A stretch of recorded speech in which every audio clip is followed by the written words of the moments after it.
বিসমিল্লাহির রহমানির রহিম। আমি বাউল শিল্পী খাজা কামাল দেওয়ান। আমার মসজিদ কেবলা শাহ সুফি লাল মিয়া বয়তি সিস্তি নিজামি।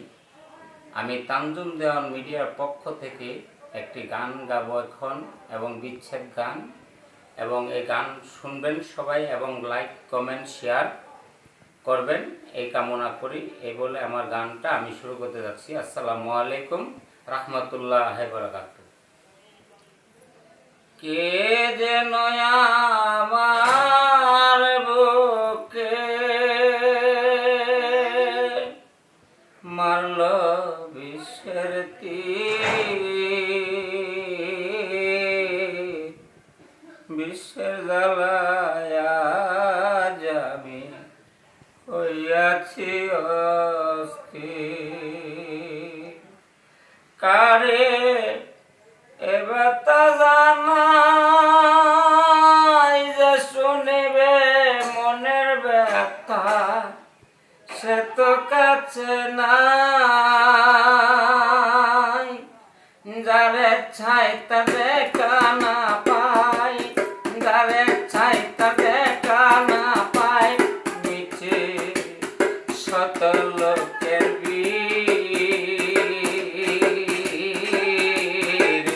বিশ্বের জ্বালায় আজ আমি হইয়াছি অস্থির। বিশ্বের জ্বালায় আজ আমি হইয়াছি অস্থির।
আছি